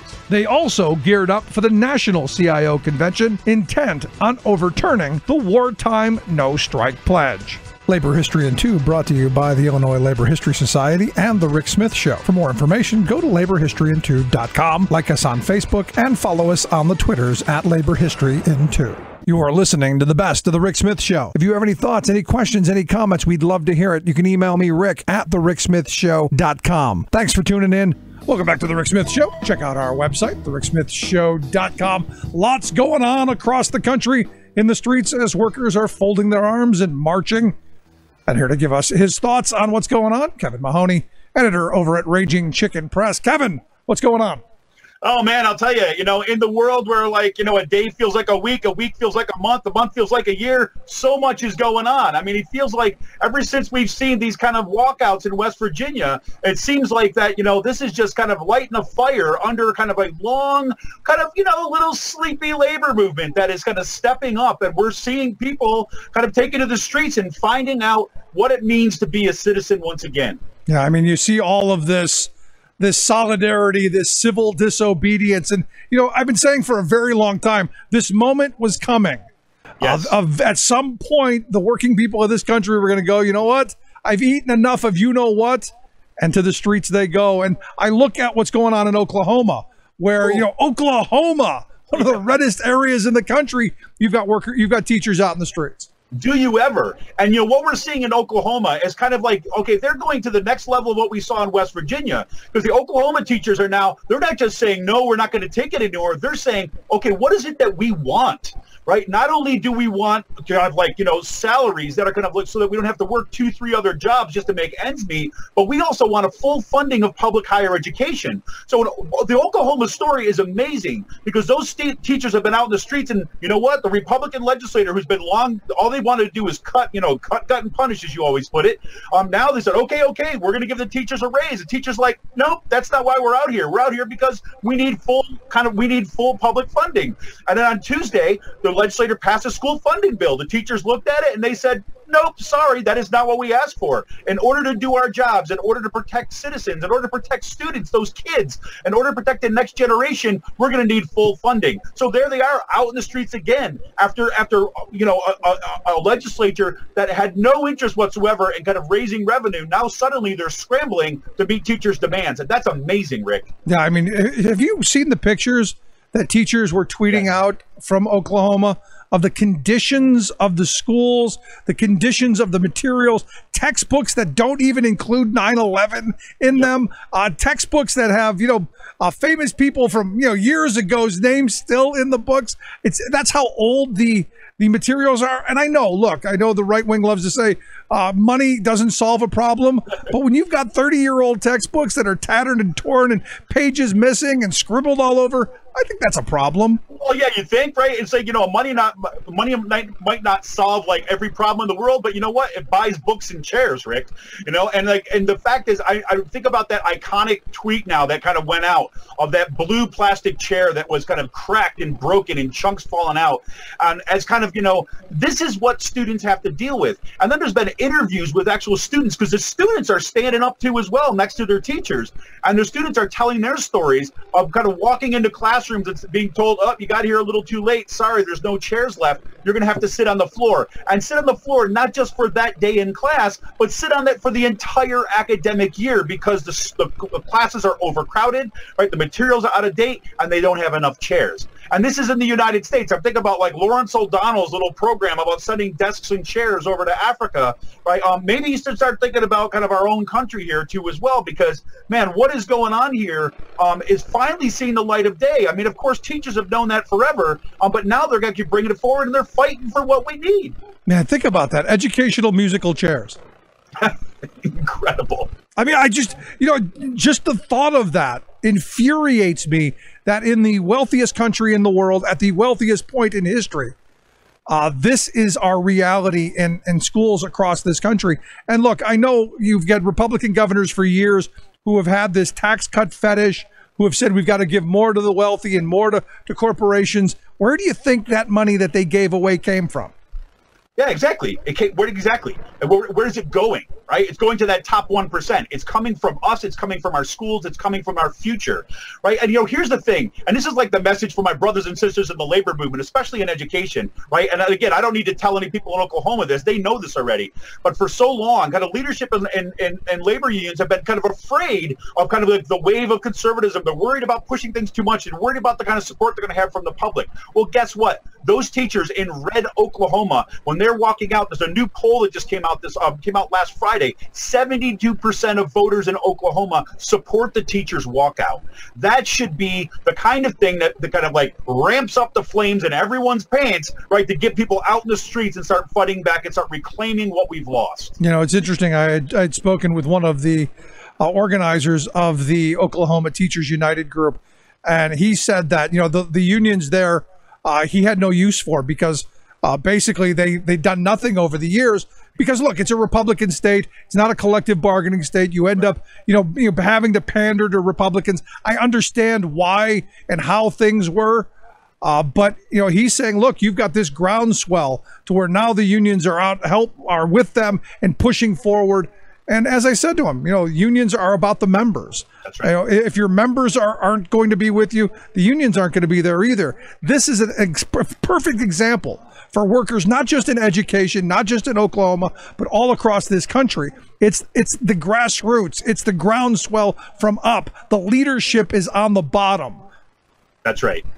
I look at that model of leadership, which is about the leadership as representative of the people people from below. Yep. And it's a reminder for members. I mean, there's the whole idea about we are the union. That is not just a slogan. That is the truth. That's where the power lies. The power lies in our collective organizing, not in our leadership, not at the top. Doesn't lie in the Democratic Party. Doesn't lie in the leadership. It lies in our collective organization. And that's what we're seeing kind of happen. That kind of rekindling is happening across the country. Yeah. You know what I find interesting, though, in Oklahoma? One of their solutions to trying to fund, because we're not going to raise taxes on the wealthy or go after taxing the drillers.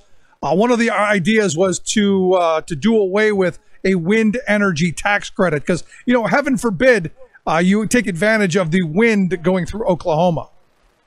No, exactly. And this is when we start getting into, again, this is where these kind of struggles start to kind of expose the kind of choices that are in front of us, right? So it's no longer just kind of like, oh, do we tax the drillers, right? It's like, okay, no, wait a minute. They want to take away like a wind energy tax credit. And now we're having to sit and say, well, what's more important? And now people are having those conversations. So, well, wait a minute, we're going to take away the wind energy? Are you crazy? When those folks out there, those multi-billion-dollar corporations are basically fleecing us left and right, destroying our environment, and we're not taxing them adequately? No, we need to go after those folks. I'm right there with you. Let's move over to Arizona, another area, the lowest paid teachers in the entire country. And in fact, the raise that they were offered, I think it was like $6,000, would not even make them get out of the bottom. Yeah, I think Noah told me it was like $10,000 to get to 49th. That's how much their pay would have to go up.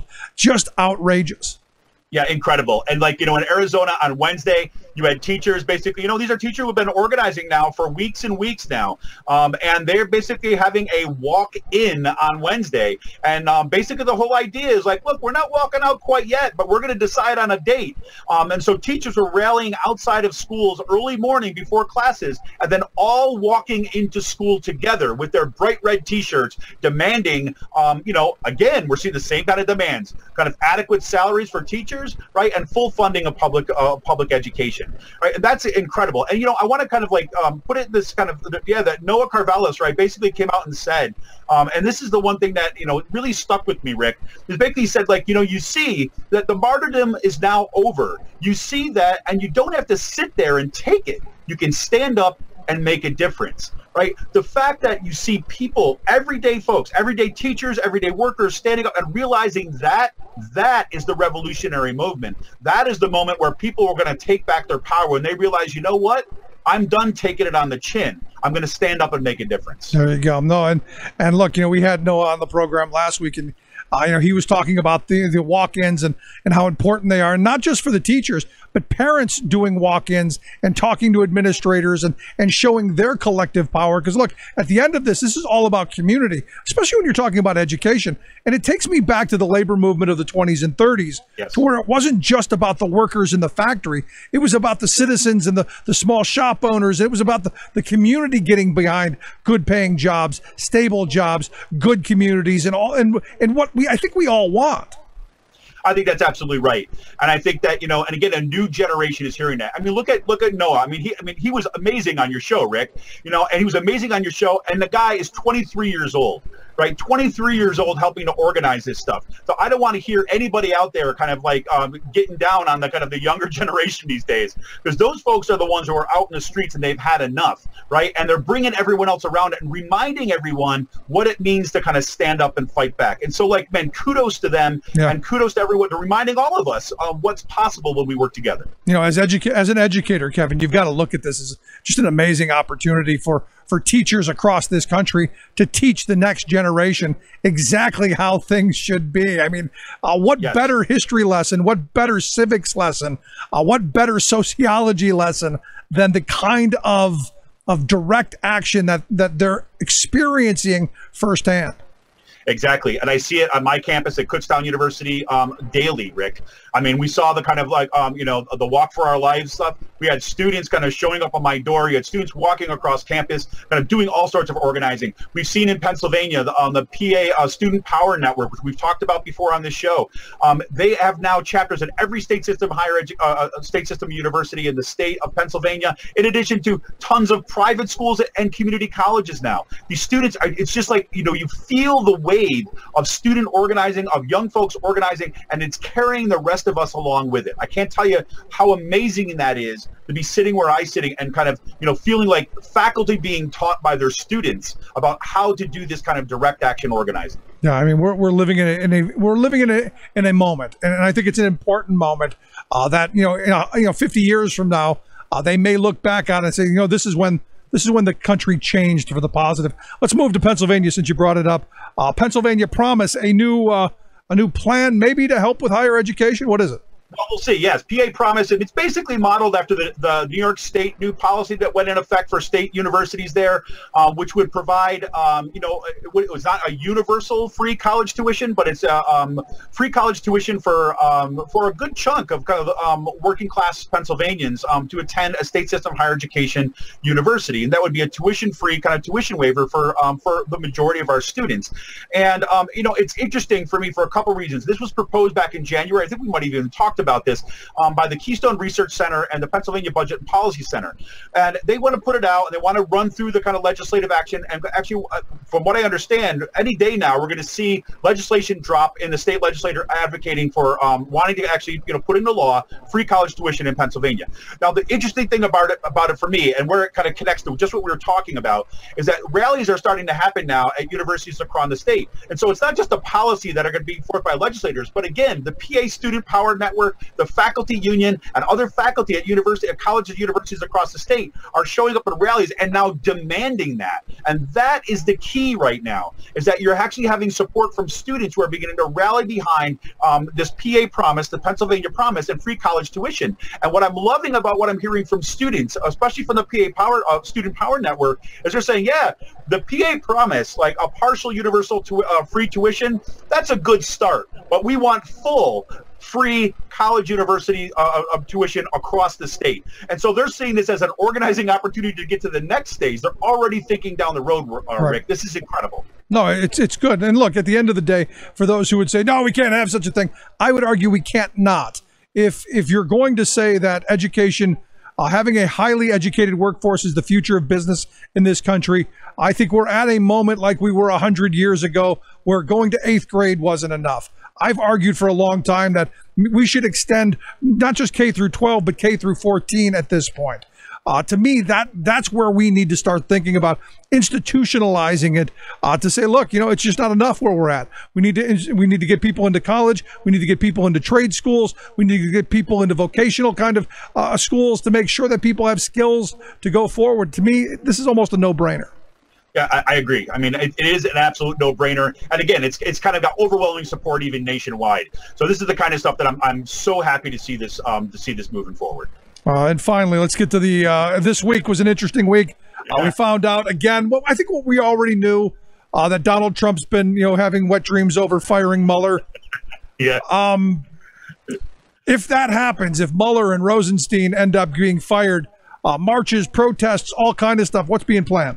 Look, I love this kind of stuff, Rick. I'll fully admit it. This kind of stuff, which basically saying, all right, we're ready to go at any moment. So basically, MoveOn.org and a coalition of more than 30 groups, including groups like Public Citizen, the Women's March, American Federation of Teachers, they're organizing what they're saying, these kind of emergency, nobody is above the law actions across the country in the event that Trump fires Special Counsel Mueller or Deputy Attorney General Rod Rosenstein, right? And so they've got this website up that's called TrumpisNotAboveTheLaw.org. And you've got over 300,000 people have already kind of committed to say, in the event that that Trump fires either one of these or both of them, right, then basically if it happens before 2 p.m. local time, events are going to start at 5 p.m. that day. If it happens after 2 p.m., it's going to start at noon the following day, right? The whole idea, look, I'm reminded of like what the steel workers have always done, right, in the terms of rapid response teams. Yep. Right? That idea is saying, let's prepare ahead of time in the event of this. So not only does that exert pressure, right, but people are mobilizing and planning in that kind of event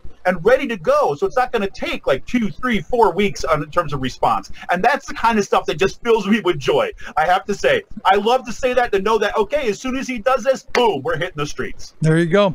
I'm hoping he doesn't. I want to see this investigation go the course, and it will, regardless if he fires Mueller or not. I mean, this is not going to end.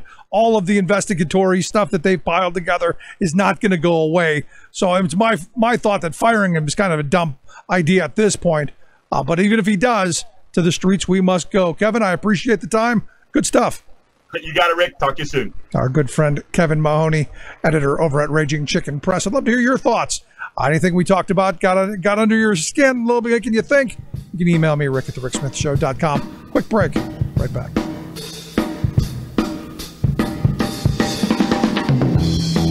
Welcome back to The Rick Smith Show. Check out our website, thericksmithshow.com. So, as Kevin pointed out, what you're seeing going on across this country is mass organizing. And it's exciting. It really is, because a lot of these problems, and you look at these photos that these Oklahoma teachers sent out, and teachers from West Virginia and teachers from Kentucky and Arizona have put out, of the conditions of their schools. We've had people on over the years. One that sticks out at me was a teacher I spoke to from Detroit who said that, every time a rat runs across the classroom, it's day over. Imagine that for a second, that it's that common that the teacher would say, every time it happens, the day's over.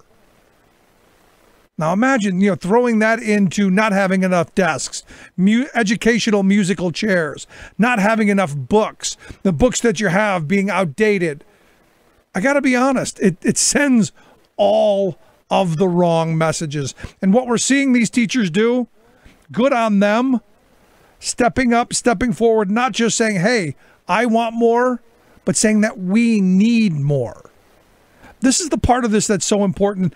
And I'm really hopeful come November that people go to the polls and look at what the Republicans have brought us, the ideology that they've brought us. The attacks on education, the attacks on our social safety net, the attacks on workers' rights. A lot of us grew up at a time where, public schools were well funded. We had extracurricular activities. Kids got to play sports. They got to participate in plays. There were all kinds of clubs. There was all of this stuff, all of these opportunities to expand our experience, to expand our learning, to expand our relationships that sadly today, they're not there. And, when I see that athletic programs, for instance, charge people or don't exist, to where we've now got a for-profit athletic program across this country is maddening. What happened to the days where the school was the center of the community? Where you had school spirit and well, the schools had what they needed. Today, what's happened? This blind faith, tax cut fetish ideology that the right wing has brought us, well, it's created an environment where the winners, well, they win. And the rest of us are losers. And I would argue that all of us are losers once a generation of children don't get the education that they need, don't get the opportunity that they deserve, and don't have the chances that many of us did when we grew up. I look back and I think of the public education that I got, partially the reason I am where I am today. And by denying a generation that opportunity to do better, to thrive, I would argue is almost criminal. I'd love to hear your thoughts. You can email me, rick@thericksmithshow.com. Are there any horror stories in your districts? Any thoughts that you want to throw out there? Maybe a state that's not out on strike today, possibly heading to the streets? I'd love to hear it. rick@thericksmithshow.com. Thanks so much for tuning in. We'll see you back here next week.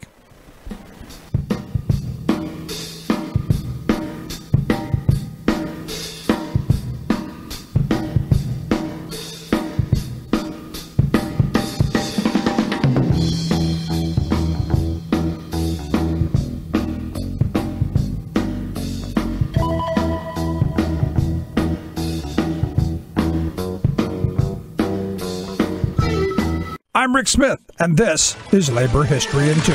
On this day in labor history, the year was 1944. That was the day Local 212 UAW workers at Briggs returned to work. Briggs was directly involved in war production. 3,000 workers on 2 shifts made ball turrets for heavy bombers. Workers on both shifts walked off the job when management at the Outer Drive plant carried out a series of transfers and layoffs while expecting the same level of production. It had been the second walkout in a week. Management set a precedent of refusing to settle grievances